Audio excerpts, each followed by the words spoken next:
Hello, thank you for being in a new video. This time I have with me the POCO X6 Pro 5G and we're going to give it a full review. Let's get started. You have been asking too much for this review. Sorry for the delay, but it is ready for you to know it. Before that, let me tell you that its launch price in Mexico is 5,999 pesos. That is approximately $350 for the addition of 256 gigabytes of storage. Believe me, for this price, it will be difficult to find something better. As of now, I'm telling you it's a highly recommended purchase, but either way, let's get to know it point by point, little by little, so you can see if it's what you're looking for or not. There is also an edition with 512 gigabytes of storage. Its price is 6,999 Mexican pesos, about $405 more or less, although remember that the prices here are not the same as over there. Having said all this price introduction, what do you think if you accompany me to meet him to see what he can offer against its competitors? Although I repeat that for this price, the truth is that its competitors don't have much to do, at least based on the price of the Mexico launch. Possibly one of its few disadvantages is its distribution, which in Mexico is exclusively through online stores. So if you are a person who is not encouraged to buy online, maybe that'll be a difficulty and something that will discourage you from buying this device, but the rest of the things will be pretty good. Come with me to know them. On the front, we will find a good design that uses perfectly well all the space since the screen has very small bezels. Note how both at the top and on the sides and even at the bottom it has extremely thin bezels. This confirms that it has a very advanced design and that in addition to its good aesthetics, it also has good resistance with Gorilla Glass 5 as its glass. Although curiously, its younger sibling has Gorilla Glass Victus and that doesn't make much sense to me. So just to get picky, I would ask this model to also have Gorilla Glass Victus if its brother already has it. But honestly, it would be too demanding because it is an extremely good device with good resistance and good design. On the right side, we will find power button and also volume buttons. At the top is the infrared microphone to control devices remotely. And finally, an audio output that joins with the headset for calls to have stereo sound. The left side is completely clean, but serves to give you a look at the thickness, which is 8.25 millimeters in its plastic edition. Although there is also an edition with synthetic leather back cover, but it is slightly thicker, reaching 8.35 millimeters.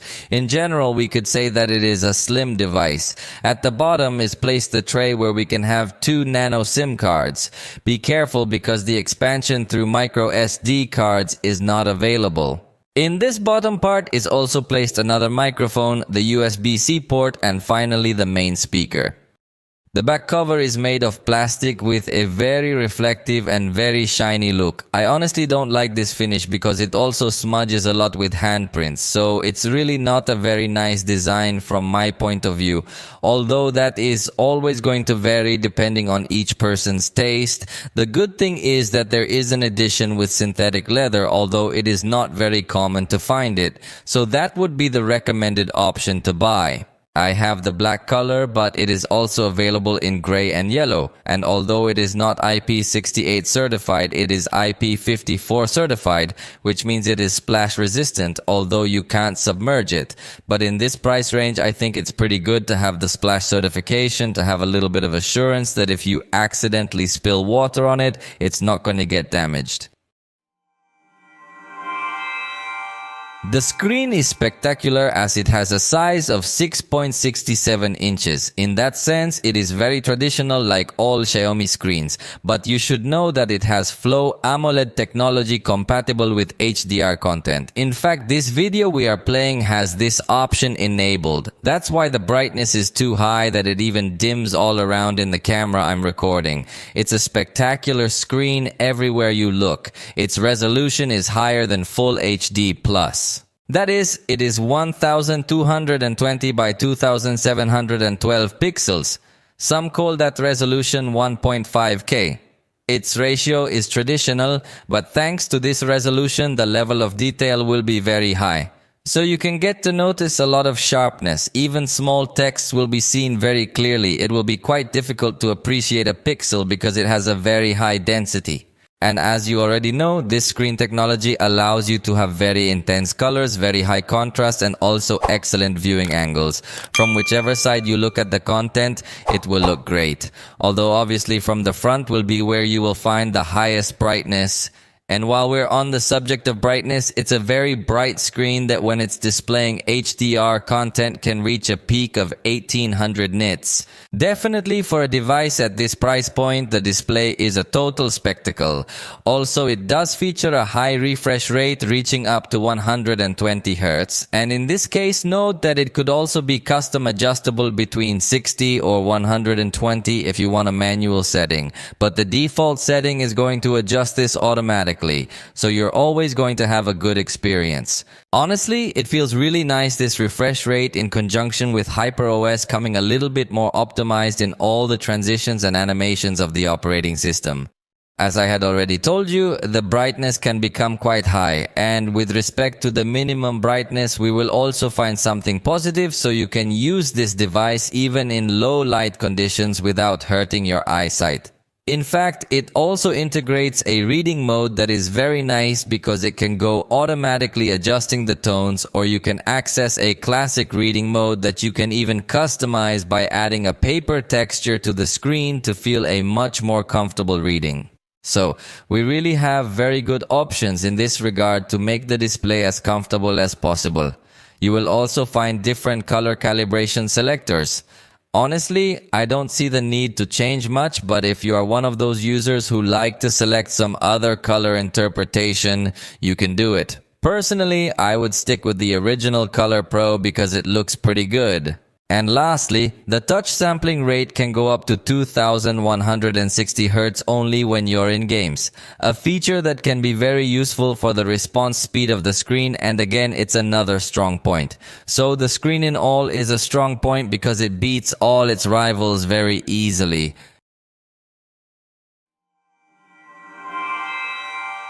Let's talk about the sound because it has two speakers, one at the bottom and one at the top, although as I anticipated it is combined with the headset for calls. So it is not a fully symmetrical stereo sound speaker, but the simple fact of giving us stereo sound at this price is already something positive. And in this case, the bass frequencies are sufficiently present.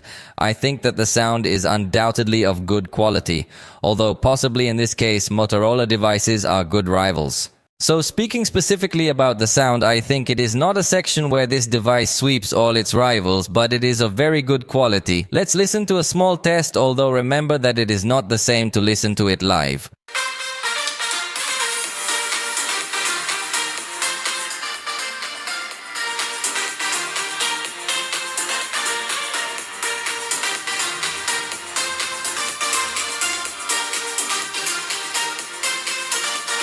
The volume is good and you also feel a good equalization, but in case you want more customization, you can access this sound effects section where, as you will notice, there will be the Dolby Atmos setting, or even you could also use Xiaomi sound.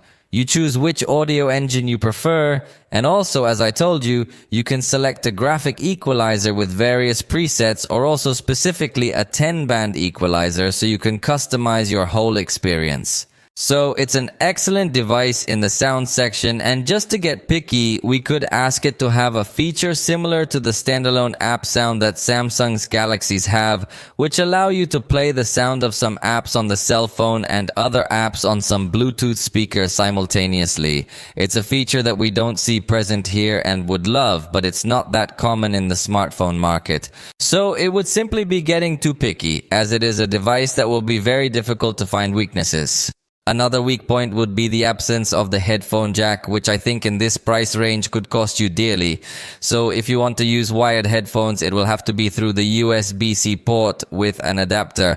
Or if you want, you could connect wireless headphones to it because they do support the aptX codec, so it can have good resolution audio.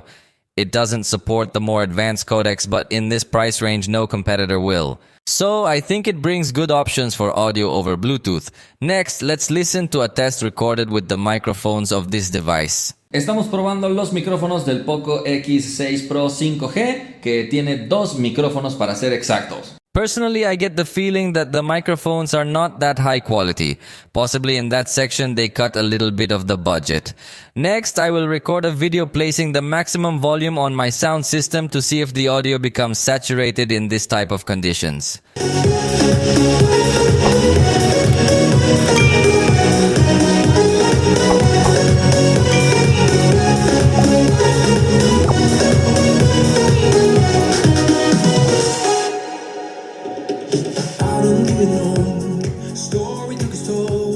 And with this, we confirm that the audio does not saturate, so I think the microphones record well.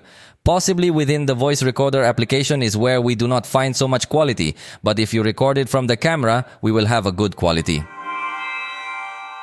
The front camera is 16 megapixels with f-aperture 2.4. Like virtually all Xiaomi devices, fixed focus, so there is not much to highlight here. To quickly open the camera, you can enter the gesture shortcut settings to enable that you can enter with 2 taps on the power button or also 2 times the volume button when you're on the lock screen. These seem to me to be positive gestures for taking a picture with speed. I find the one on the lock screen a little less useful because from the lock screen you already have the main shortcut anyway, but the 2 times the power button is always useful for accessing with speed. The capture speed here on the front camera is very good, although burst is not available. What we will have is a button to access the beauty mode with multiple options. In fact, it is one of the beauty modes that has more options currently on the market. It even allows us to better mark the hairline, change the size of the lips, the size of the chin, jawline, cheekbones. Well, I think you can modify absolutely everything about your face with this mode. And if you set all the parameters to the maximum, you can look too artificial. The selfies that this device is capable of giving us are simple, but I think compliant. However, I think this is where they have cut a bit of budget as they do not look so high quality or with such a level of detail, but for the vast majority of users this may be enough. It has fixed focus, although even stretching your arm to the max for a group shot, you're going to come out in good focus. And if you're close to the camera, it also still has sufficiently detailed focus. However, the camera does generate quite a bit of chromatic aberration and the colors are not characterized as being very accurate. In backlit scenes, we're going to have a preview that's not optimized, but since it does have automatic HDR, it's going to balance the highlights and shadows well in these photos after you've captured. It's just that in backlit scenes, you can get to notice even more of the chromatic aberration effect that's present in the back. But I insist, for most users, these photos will be good enough. Indoors, it is curious that it has a little more accurate colors, with good intensity, although it does not have as much detail.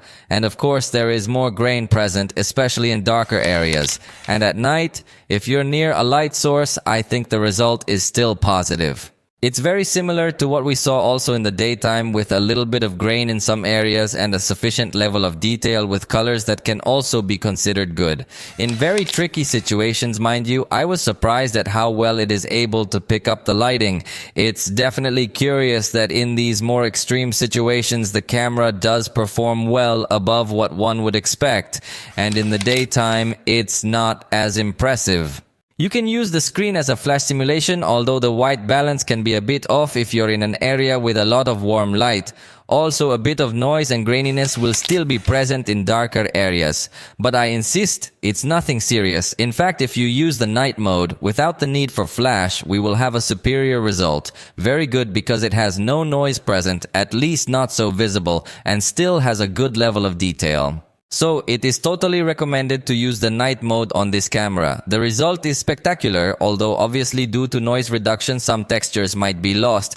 But believe me, it is too complicated photography that even more expensive devices are not able to perform well. And if you combine the night mode with the flash simulation through the screen, I think you're going to have the best result. With the exception of the white balance, because the screen is a little bit cooler and if you're in a warm environment, the color is going to be a little bit darker. And the texture of some areas that had been removed because of the night mode. So I think the night selfies I really liked. Here's also a night portrait for you to see more or less how well it can perform. A level of detail according to its price, with good blur in the background. Although in the daytime getting more demanding, we realize that it is not able to detect objects to keep them in focus, and it doesn't have too accurate hair or body detection either, so I don't think portraits are a plus point of this device.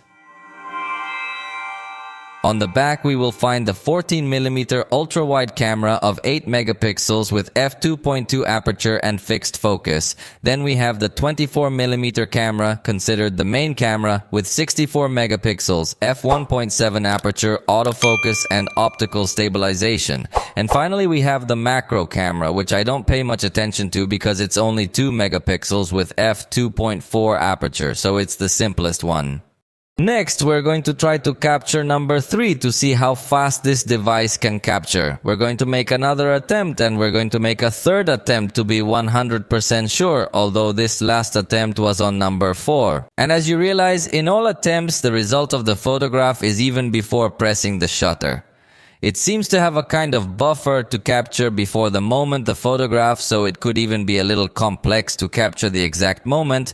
But in this case it is curious because the capture is done before and not after like most cell phones. In the same way, we could launch the burst that can reach up to 50 photographs, and in this way it would be a little easier to capture the exact moment, although you have to start the burst a little earlier because it takes a little time to start. In the lower right corner, we will have access to filters that we can preview in real time and also to the beauty mode, but unlike the front camera, here it only has one parameter that you can modify. The device also has artificial intelligence in case you want to have an automatic enhancement of your photos, and you can also set a different watermark to the resulting photos. If you tap on the screen, we will be able to adjust the focus and exposure, but for more manual adjustments, we can go to the Pro mode where we can regulate many other things besides white balance and focus. For example, the shutter speed can go up to 30 seconds and the ISO can go up to 6400, so we have good settings. However, in this case it should be noted that it does not allow the capture of raw photographs for advanced post-development, and possibly that is another of the weak points of this device. Regarding the intelligent capture, when focusing on a document, it is not able to automatically suggest the document mode unless you have enabled artificial intelligence, and in that case it will give you the suggestion to direct you to this special mode in which it will automatically detect the edges of the sheet and it will crop. And something that I like about this device is that it also allows us to adjust the style to have a black and white or enhanced setting for a much more realistic scan that doesn't just look like a photograph. It is also able to recognize the text to copy it and convert it into digital text, or you can easily add a watermark if you want to somehow protect your document. And obviously you can not only have it in image, but you can also print it to PDF, but for that you should not use the native Xiaomi tool, but you must go to the print section of Android to finally let you export as PDF. And QR code scanning can be performed from the lower right corner that opens.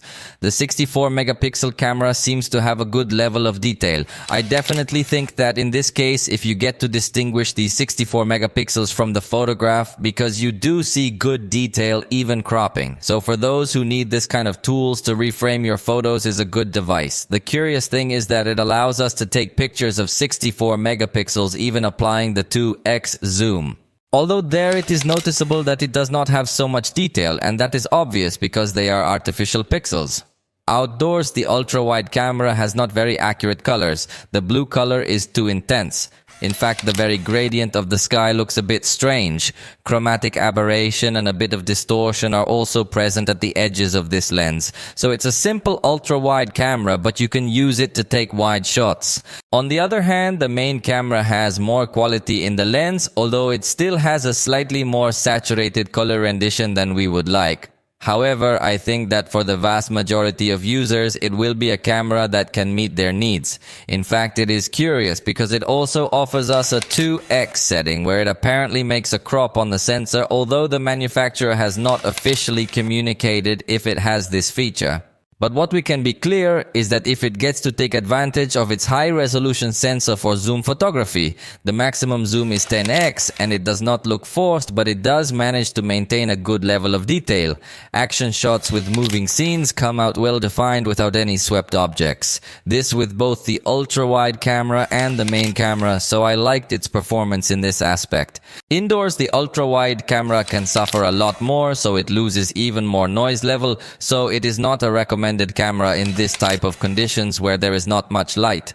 On the other hand, the main camera has a very good performance, practically free of noise with good color saturation and above all also with a good level of detail. In fact, if you use the 2x setting, it is very similar to the 1x setting. In backlight, the preview is not optimized, but it does have automatic HDR. So after taking the picture, it does a good balance of highlights and shadows, and the areas that were overexposed in the preview are now perfectly well defined in their color. Here, the only thing we noticed is that the color is not so accurate, the sky looks a bit false blue, and there is also a bit of chromatic aberration, especially on the edges. So, it is not a camera that stands out too much for its quality in these small details, but I insist that for the vast majority of users, they are good photos. The ultra-wide camera also takes good photos in backlight with respect to the balance of lights and shadows, although in this type of scenarios, the distortion and chromatic aberration that can be generated could be even more noticeable. At night, the photographs are positive. From the automatic mode, we have a good balance of lights and shadows with the main camera, although the darker areas have a little more noise present. But if you enable night mode, notice how it preserves the balance of highlights and shadows well, but even improves the level of detail and also reduces the amount of noise that is in the darker areas. So, night mode works very well. The ultra-wide camera at night also performs well, although in this case the noise generated in the darker areas from the automatic mode is even more noticeable. But if you use the night mode with this ultra-wide camera, notice how it will come out a cleaner picture without so much noise. So the night mode seems to do the job. And in even darker scenes, notice how the ultra-wide camera still manages to pick up enough light. I was actually surprised at how much light it is able to pick up. And if you enable the night mode, you can get to enjoy a little more definition, although let me insist a little that it is not an expert camera in this type of situations. The main camera has a bit more definition in this kind of circumstances with more darkness. What I like is that it handles noise very well in darker areas because you do see a totally dark area. And with the night mode, it intensifies the illumination of this area much more, although the color is still not very accurate. But the night mode definitely does a good job. And as an extreme test, I captured a photograph in a practically twilight circumstance. Notice how the preview doesn't even show any content, it looks totally dark. And this is the result that the main camera can give us. It is definitely a very simple result, although in this case we would only demand from the high-end devices to be able to give us a better photograph. But I want you to notice how using the night mode is able to get a considerably good picture, taking into account that we were practically in a twilight situation. So, very good night photography from this device. Regarding the macro shots, notice that the main camera is able to adjust its focus to these small objects in order to give them a glimpse, maintaining this intensity in the colors and a good level of detail. The macro camera allows you to get a little closer, although the colors are not as accurate. However, I think that among the many macro cameras I have tried, this is one of the best. It can allow you to get a slightly higher level of detail than the main camera, especially because of the more uniform focus it has. So I don't despise this macro camera as much as others. And in addition to the ultra-wide camera, if you want to have other wide shots, you could use the panoramic mode and you gain a better representation of colors and even a better level of detail, and you don't have as much chromatic aberration. So the panorama mode I did like a lot, although consider that it has to be downloaded. So if you're going to use it for the first time, make sure you have an internet connection. That's a very curious thing. Finally, portraits with the rear camera will come out in good quality. In this case, unlike the front camera, it does manage to detect objects to keep them in focus and have a much more natural photograph. In fact, even in these conditions where there were highlights and shadows, it makes a good balance. There is an overexposed area, but honestly, for a device at this price point, we couldn't get too picky.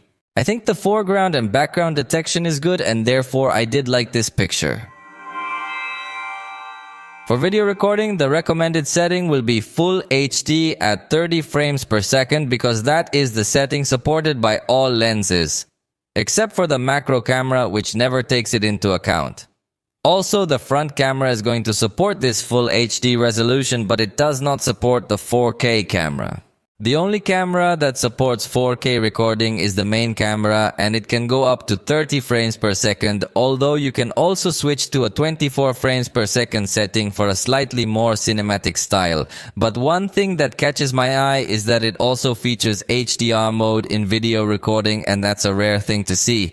In fact, 4K recording is not common in this price range, so both of these are strong points. While you're recording a video, we're going to have a slider for zoom conveniently enough. We can also pause and resume our clip. We can take a picture while we're recording, but we can't turn on the flashlight without the need to pause our recording, nor can we rotate to the front camera without first pausing our clip. So those 2 points are weak points for this device. But one thing I liked is that in addition to regulating focus and exposure from the main video recording interface, you can access the Pro mode and switch to a video mode so that even while you're recording it allows you to change things like focus, shutter speed, ISO, exposure compensation and other things. It even has an audio monitor in the corner which can be quite useful as well. So the Pro mode video recording is a strong point. As I was anticipating, the 4K recording is something remarkable and you do get to distinguish this level of detail that we have in the video recording. This is definitely a very strong point since few devices in this price range are going to allow this type of video. Also, at the time of zooming goes smoothly, although in this case, unlike photography, does not get to take full advantage of the sensor. So you feel a little stretched image, nothing really serious, but it is not a spectacular zoom. If you record in Full HD, it will allow you to switch between the ultra-wide camera and the main camera, something that is positive. Although, again, the maximum zoom is too stretched, so it doesn't have a good zoom range, even though it does let you switch between lenses. Indoors, the main camera manages to record in good quality, although you can see immediately that it is trying to reduce noise. So, it's not that spectacular a video, especially if you're very detailed in the darker areas. But for the price, I think it records well, maintains good color saturation, and above all maintains a good level of detail. The ultra-wide camera will suffer much more because it shows a more intense noise and little level of detail. I found the backlit video recording to be very good, especially considering what most of its competitors will do. I think the result is spectacular, even though some areas are still slightly overexposed. I think it makes a very good balance of light and shadow, even detecting the face. There are no aggressive jumps in the lighting, so I was very surprised in this recording. Even with the ultra-wide camera, we also have a good result, although the chromatic aberration is much more noticeable, and in this case, if you get to notice more overexposed areas. Something curious is that it has an HDR recording mode, although in reality it does not look so different from the traditional mode because from the automatic mode we already had a good quality HDR recording. Definitely in this aspect I think it is the best we will find among all its competition. At night, it is not so advisable to record with the ultra-wide camera as it will have many complications, both in noise management and exposure management. So it has little light input and comes out a little bad result. But with the main camera, I think the result is considerably good. Something remarkable is that it does maintain the 30 frames per second, unlike other devices that lower their shutter speed to get more light. So the result is positive, especially in darker areas. You will notice that it does manage to collect enough light without having so much noise present. So the night recording I definitely liked.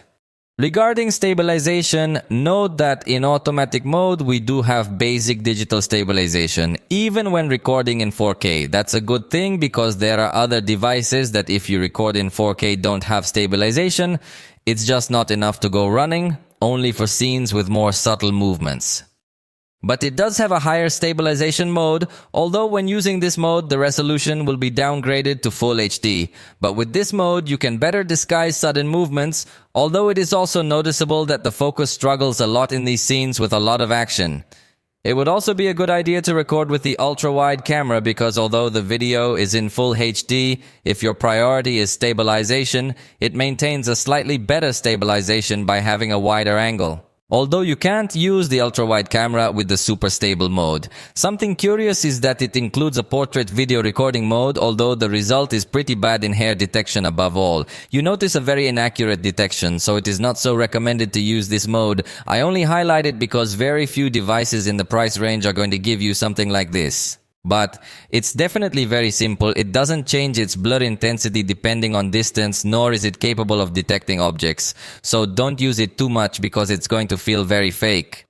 The device allows us to record fast motion in 4K. I think that's an advantage, unlike other devices that lower their resolution, and it has a pretty wide setting, so you can record movements of people with 4x, or you can go up to 1800x, so you could record the growth of a plant. It's up to you as a user what you choose, but it stands out that at least it seems to be a little image stabilized. It also includes slow motion in Full HD at 120 frames per second, also in 240 frames per second, which is the example you are seeing, and also at 960 frames per second, which would be a kind of super slow motion, although in that case you do see interpolated frames with artificial movement, so it is not so spectacular, this mode. But basic slow motion is...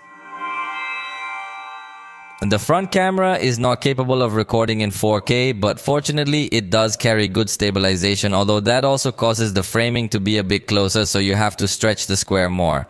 But I think it has a good recording with colors that are not so spectacular. However, the simple fact of having stabilization I think makes it win a lot against several competitors. The bad thing is that it does not have a good behavior against backlight, as we had seen in the main camera, and obviously it does not have autofocus. We would only ask that to a more expensive device. Indoors, the device will also have more noise, although fortunately it seems to me that it maintains good color saturation, but it does lose quite a bit of definition, so it is best to shoot in areas with good lighting present. And this I confirm because at night you also feel that there is a little more noise, although I must tell you that compared against many competitors, actually the result is very good, as it maintains good color saturation, and even in the darkest and most difficult areas, I think the result is considerably positive. Believe me, in this area there are more expensive devices that are not able to maintain good illumination, especially in this darker area, and this device does do it very well. So I was surprised for the good in these very tricky situations. And on the front camera, you'll also find the fast camera mode, just like we had seen on the rear camera, although it doesn't have slow motion, but interestingly it does have the portrait recording mode to blur the background. And I think in this case, being closer to the camera, it has a little more accurate detection. Even the hand seems to detect it well. The blur I think looks a little bit more natural, although if you stop detecting your face, the blur effect is going to be off, and it's also not going to be able to keep objects in focus. So it's a mode that could be better, but for the price range, it's definitely spectacular here. And we are even going to find the dual view mode to be able to record showing the rear camera and the front camera at the same time. In fact, you can switch from split screen view to picture-in-picture mode without the need to cut the video. And you can also move the frame all over the screen. The truth is that it is a totally spectacular mode. You can even zoom in while you're recording in this mode, and of course it keeps the focus enabled. So, it's spectacular. The only small detail is that the mode is now hidden inside the short video section, but I like that it does stay in Full HD. In terms of software, the big news is that it comes with HyperOS 1.0.2. It is the new operating system, if you can call it that, although it is based on Android 14. Personally, I was expecting a lot more changes. I feel like it's simply an update to MIUI and that's it. There are many things that remain exactly the same, although it has a slight change in aesthetics and perhaps slightly more fluid animations. But in the rest of things, honestly feels a very similar experience to what we had previously seen in Xiaomi. In fact, one change I didn't like is that by swiping on the quick settings panel, we don't have access to the settings directly as we did before. That happened to me very constantly. If you're someone who's used to entering the settings this way, you're going to notice that absence. But I find the redesign of the quick settings panel very nice, very nice. You can press and hold on some things to go directly to their specific settings. And of course, you can edit this area so you can add new items. Overall, I tell you, the operation is very similar to what we had already seen from MIUI. Possibly the most eye-catching new feature, or because now very similar to what we see on the iPhone, it allows you to have different covers so you can exchange them easily. And notice how it brings several predefined covers that come with a very nice customization. In fact, it's not just a traditional watch, but we even see these different layouts of watches. And we're also going to find the magazine format that's going to allow us to analyze the photograph to detect depth and even be able to place some text behind the foreground elements, giving a very advanced touch. So I insist, it's very similar to what we see on iPhone. Then you can select your own photographs so that you can create your own cover art. It really looks very nice. And of course, we're also going to notice that it has a super nice transition between the always on display cover and the lock screen cover. So this is possibly one of the main new features of this operating system. In addition to its new animations at the top at the time of starting the load, which seem a little inspired by the iPhone and its dynamic island. The good news is that this device comes with a new update policy that Xiaomi is managing. So you are promised 3 years of software updates and 4 years of security patches. This is something that will be very hard to find in this same price range. So also in this aspect, it can get to stand out. Software was usually a weak point of POCO devices, but it seems that now it will be a strong point. With HyperOS, they are supposed to have optimized everything to eliminate many bugs, and personally, I have not had any problems with this device. Hey, but if you have, leave it in the comments to let others know. The added software features are basically the same ones we've seen in MIUI and other Xiaomi devices. For example, we're going to find the always on display feature to show a cover that can be the time, a special signature, or some analog or digital clock, so that even if you've turned off your screen, you can still display some content.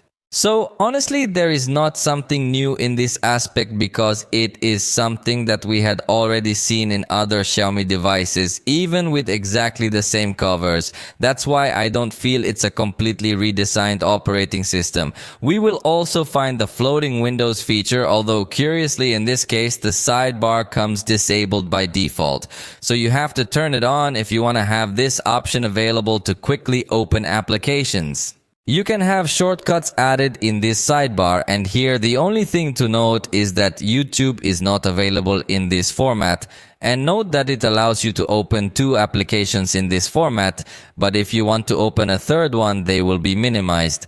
In fact, also to minimize, notice how we will be able to drag to this corner and the application will be in a kind of minimized bubble. So the interaction is nice, but I feel that it still lacks a little more development if you want to be at the same level of Samsung, for example, in the aspect of floating windows. Although honestly it looks very nice implementation since it does allow you to resize the windows and place them where you want, but few applications support this floating windows mode. But something very nice about this device regarding floating windows is that when you receive a notification, you can swipe down to access this app in a floating mode. Notice how I just swipe down and the app opens with a very nice animation. So that's what I really liked about this device. We will also find a heart rate reader taking advantage of the fact that it has a fingerprint reader inside the screen. Although honestly this does not seem so attractive to me because you can usually find it with much more accuracy in smartwatches or similar accessories. And one of the star functions of many Xiaomi devices is the Mi remote application, through which you can add a universal remote control of many types of devices such as TVs, set-top boxes, fans, players, cameras, projectors, and others. There are many compatible brands, so you can choose the brand of your device and control it directly from your cell phone. It is enough to have here some instructions so that the configuration is finished and you can finally have the control in your hands. And finally, in the gallery, notice that we have an editor with artificial intelligence. Although these options have to be downloaded, so make sure you have an internet connection when you want to use them for the first time.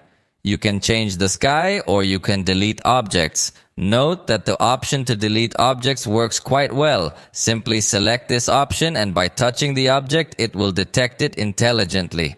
Sometimes it works instantly, sometimes not, but if not, you can draw specifically the area you want to delete and see how well it should work. There it is. It's still a little bit noticeable, but at least you can get to have this kind of editing. And even a funny thing is that it also allows you to delete people. So if you choose this option, it will automatically detect all the people that appear in the scene, and you just have to touch them and press the X to delete them. In this case, it does a good job. You could also remove shadows if you take a picture of your food dishes. So the artificial intelligence editor can also become a standout feature because few devices have these options. This new version of the customization layer is going to be good, although it still has several junk apps like bloatware, and that's a weak point for me because it comes with too many things pre-installed. Fortunately, it does let you uninstall them, but it can be a bit annoying to have to be doing this action. In this case, I have to tell you that I haven't seen advertising in this version of the system, but I don't rule out that it does exist. But while I've been testing it, no advertising has appeared when opening some system applications, as it has happened to me with MIUI. And something that I also like is the optical interaction, since for example, when closing applications, you will feel a tapping thanks to the optical motor on the X-axis that gives you a much more premium feeling in your hand when you are using a device. Also, when you press these buttons, you feel that little tapping, so it's a much more advanced vibration. Even at the little tap every time you switch between one item and another. And this is something that usually manufacturers reserve for the high end, but to see it in a device from this price point is going to surprise you a lot. And a curious detail that I forgot to mention in the display part is that it does support XDR content in photos. So when viewing your photos, you'll notice that the screen brightens up a bit in the photo area to show much more realism in your photos. This is something you usually only see on high-end devices, and to see it on a device at this price point, I love it. Let's now talk about security, and for that I must mention to you the fingerprint reader that is inside the screen, which honestly works very fast, very similar to what we would find on an in-screen fingerprint reader on high-end devices. It's practically just a matter of putting your finger on and off, and unlocking works well. It supports up to 5 enrollments, so you can enroll people you trust. You can also add facial unlock, but as I always tell you, I don't recommend it so much for security, just for convenience. And speaking of convenience, it also features smart unlock via Bluetooth devices, but it is limited only with Xiaomi devices. So this is a weak point, as most Android devices are going to feature Google Smart Lock, which I believe is now called Extend Unlock, to keep your cell phone unlocked in trusted environments.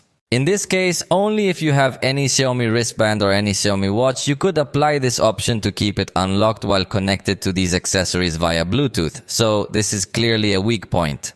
The password manager is from Google, so you can autofill all the information in the forms, but note how in this case it is not well configured because it fills it automatically without any verification. This can even be a security risk, so you can change it from the Google settings in the autofill part, so that finally you choose that you do want to verify first before filling this kind of things.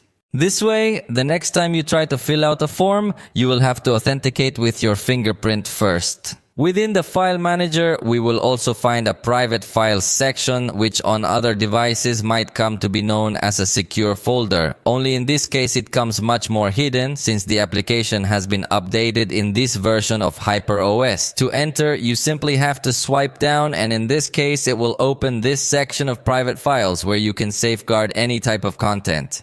It must be said that it does not have a child mode that would allow you to set time or application limits when lending your phone to a little one, as we would find in Galaxy devices. So this is another weak point if we want to be demanding. However, we will find the second space so you can have 2 devices in the same, each space with its own applications and its own files.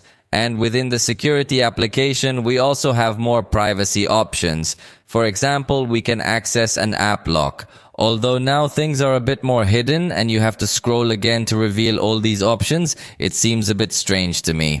But finally, here you can log in to activate this option, which can be very useful in case you have lent your cell phone already unlocked so that people cannot access applications that you consider personal or private. It also has the option to hide applications easily. The application cloner to have two instances of the same application on the same cell phone. And it also has a quick scan to avoid malware, although this is done simply with Xiaomi's own database and does not have any collaboration with a more recognized cybersecurity company, as we see in other manufacturers. And in case you happen to lose your phone, we will have two ways to find it. The one that comes enabled is Google's, but it's much simpler. So you have less chance of finding your lost phone with this option. But anyway, it is already enabled as in all Android. However, I find it curious that even though Xiaomi has its own implementation which is much more robust, it comes disabled. So you have to log into the My account and then to Xiaomi Cloud to finally enable this special option. Although for that you have to enable permissions and all this configuration that can be a bit complex for users who are not very expert. But finally here you can access the option to find device since Xiaomi has a stricter lock in case you have lost it or someone has stolen it. So you can have a better chance of finding it by enabling this option. And finally, I remind you that it comes with the digital wellness and parental control options that we find in all Android devices so you can observe the time consumption you have in each application. Just as you can define a time to go to sleep and this kind of things to avoid being addicted to your cell phone or even also access parental controls linked to your children's devices. And finally, remember that like any device, by pressing the power button 5 times, we will access an emergency call. The battery, personally, I didn't find it to be anything remarkable. In fact, I think it's a point slightly below the average of what one would expect with 5000 milliamperes batteries. You know my way of testing, so running the battery drainer in the foreground, it reached about 4 hours. So that's a little bit of a short time, let's say about an hour or so less than what other devices might give on average.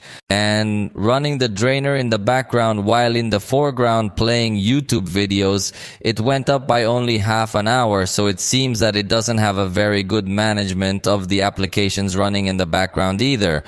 I don't consider it an expert in battery management, but it might be slightly close to average. Possibly this is another of its weaknesses without being a disaster, but we will definitely find options that manage your battery better.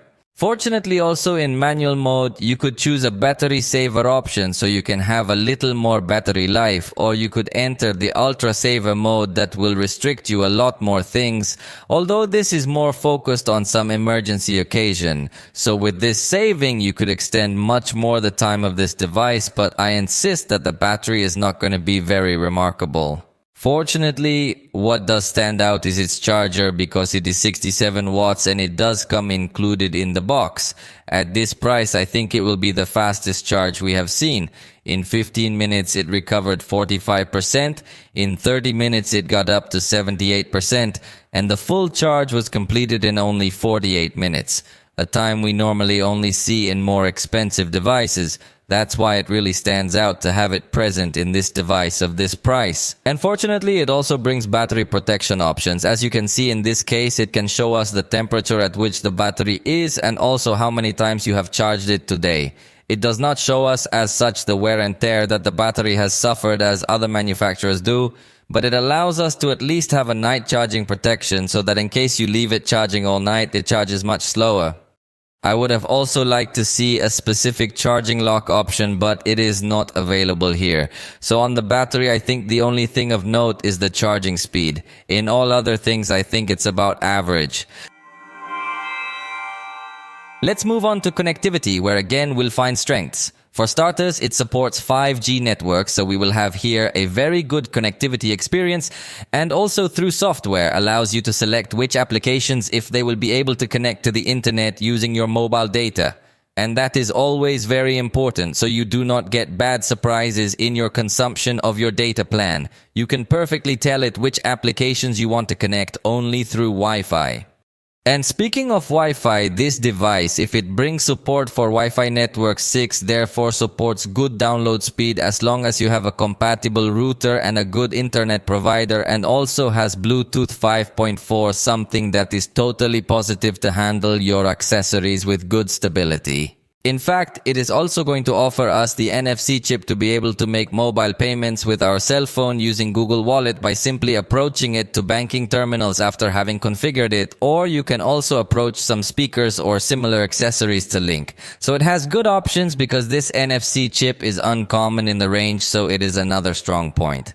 It doesn't have FM radio, and that could be a weak point because in this price range it can still be common to find devices with FM radio and through its USB port.C port. If you can connect any accessory because it has OTG but it does not support screen projection via cable, although you can have a wireless screen projection, and in fact it is advanced because it allows you to have good options. For example, you can project just an application and have it minimized on your cell phone, so you can do other things on your cell phone while it is doing the wireless projection, or we will also be able to turn off the screen of our cell phone while it is doing the projection, or even notifications will only appear on your cell phone but not in the projection. So it has very good options, is compatible with multiple screens including Chromecast, although it is curious that despite having a renewed operating system there is still duplicity of functions. One is called Emit, another is called wireless screen.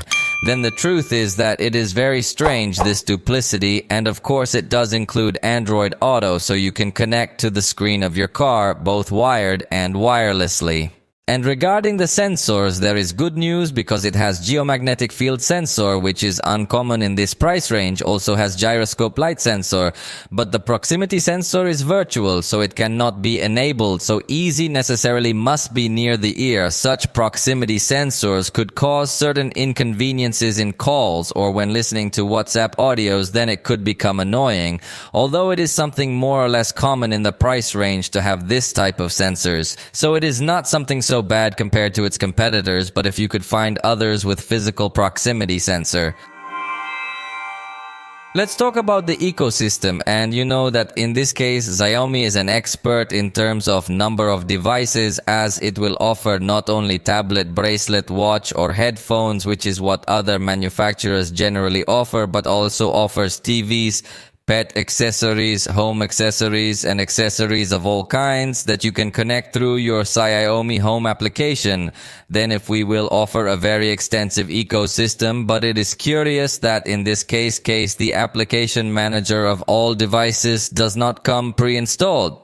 Then it seems that Xiaomi still needs to give much more emphasis to its ecosystem. That could be a very strong point, but for some reason they have not integrated it so strongly, possibly because of its close collaboration with Google, because observe how in the quick settings panel comes by default access to Google Home.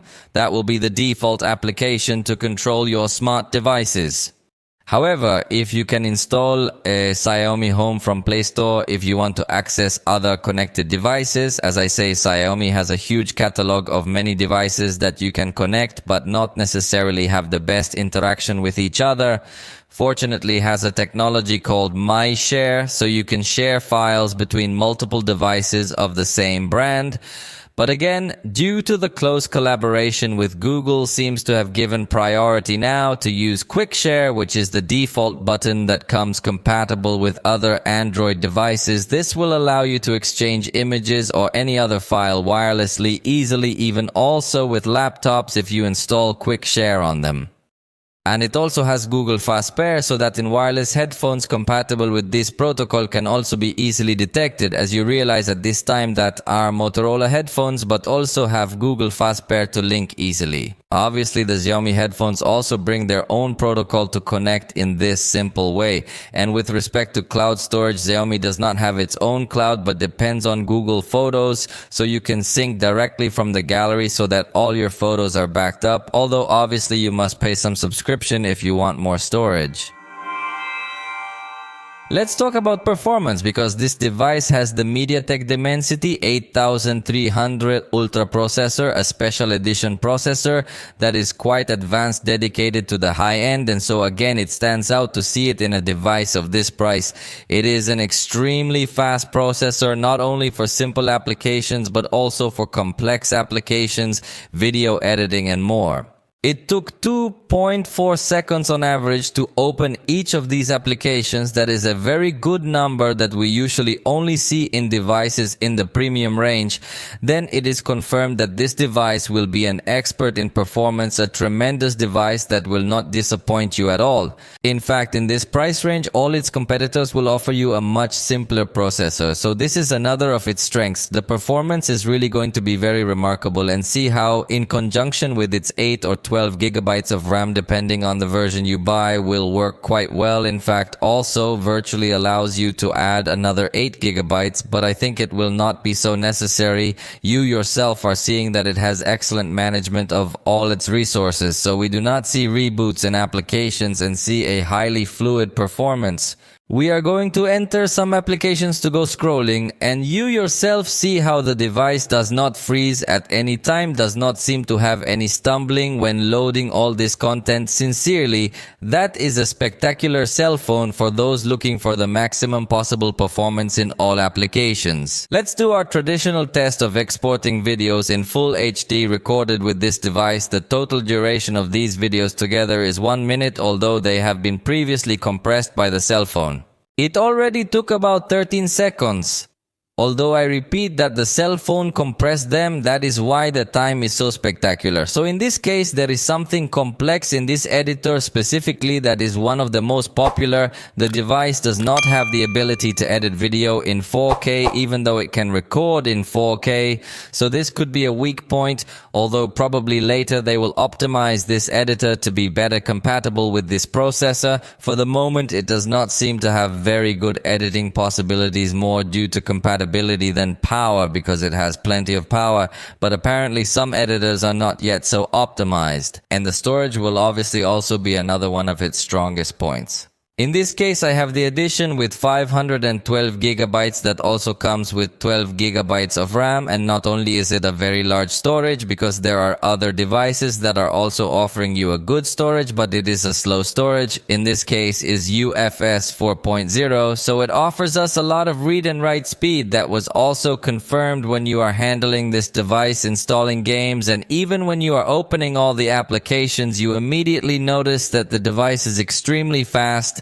So the only point against it that we could see in the storage section is that it does not support microSD, but with 512 gigabytes of internal storage, I do not think you need a microSD. Finally, let's talk about the games. But for that, I must tell you that I have a disagreement, because the game manager tool is very hidden, is inside the security application, does not make any sense to be there.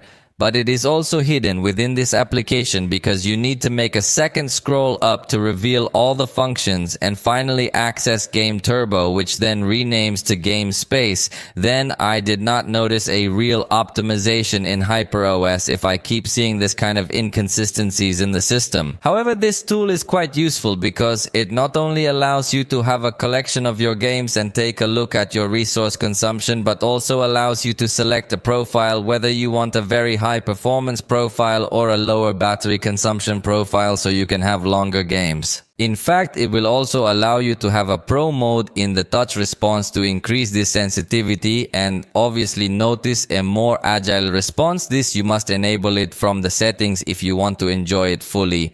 Although believe me that from the classic mode you will already have a good experience, but if you are the most demanding, you could enter this part and even have a visual improvement depending on how you want the graphics of your game. And also in the settings you can give some options to avoid distractions or interruptions or some unwanted touches, then brings good options when playing. And when you open a game, also opens a side panel option where you can clear the memory and access other settings. You can also access applications in a floating window mode to answer a message without leaving your game, and also has options to do not disturb, take screenshots, screen recordings. You can change the interpretation of colors that has the screen and project it wirelessly, plus manage the brightness easily from here, or also change the style of notifications so you are not interrupting you. Finally, you also have a voice modifier for applications or games specifically that bring chat in this style, because it allows you to change your voice to a higher pitched or lower pitched style or a cartoon style, robot style, so you could get to play a lot with that option. And finally, it has some timers for arena style games where you need to be aware of when you can use a certain power again. In Call of Duty, the device supports very high quality graphics with a very high frame rate by default, but you can even turn the frame rate up to max or even ultra, although when you select ultra, the graphics quality drops to medium, so in this case with the very high graphics quality.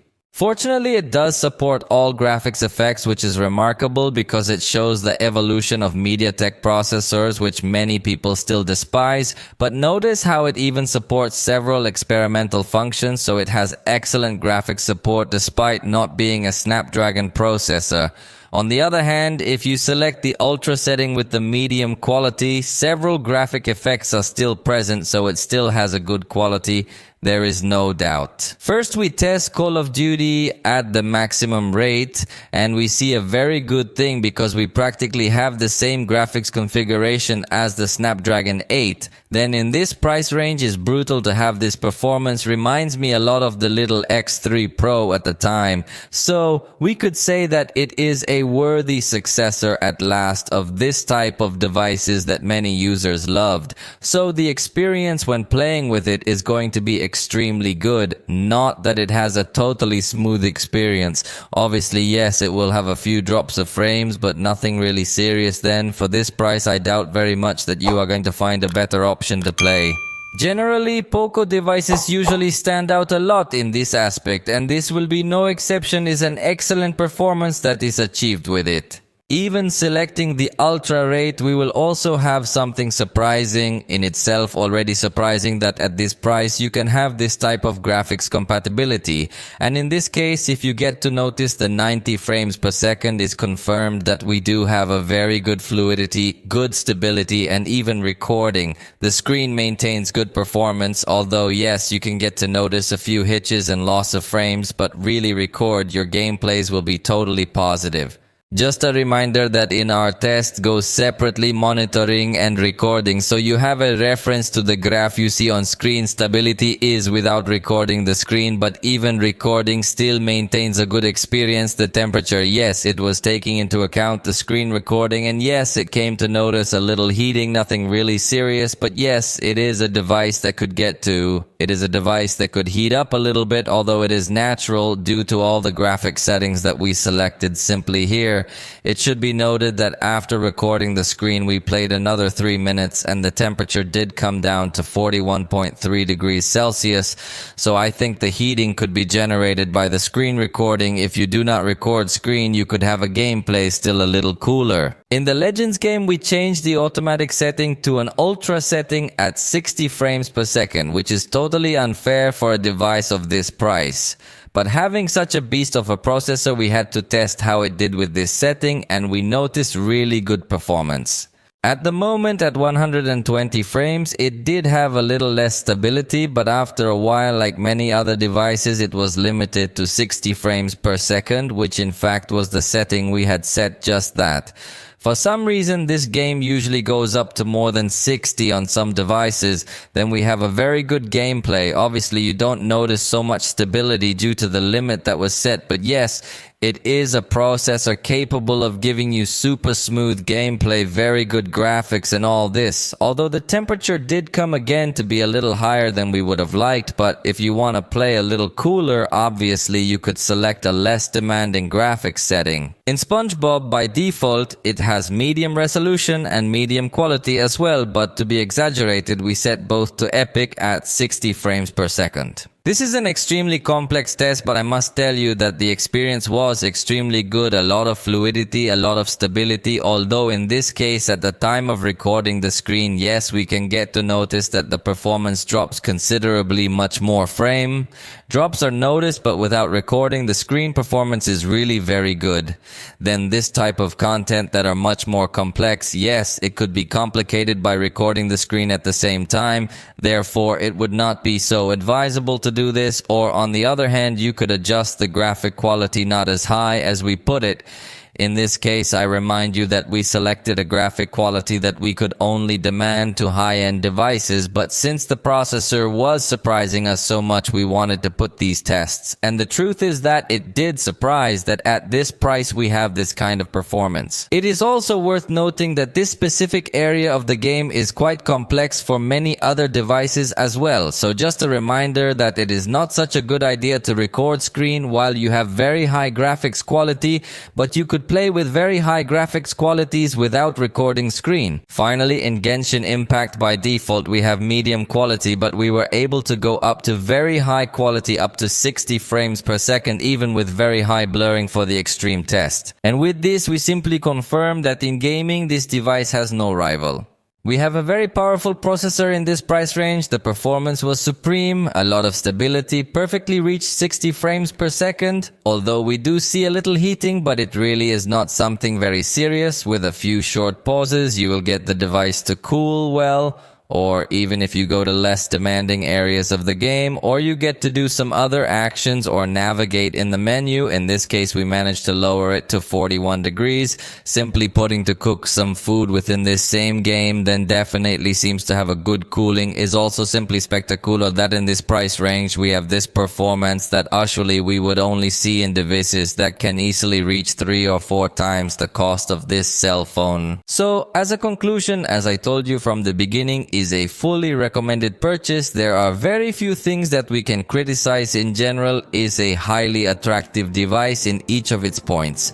For the moment, we have reached the end of this video. I hope you liked it. If so, you know you can indicate it, and we'll see you next time.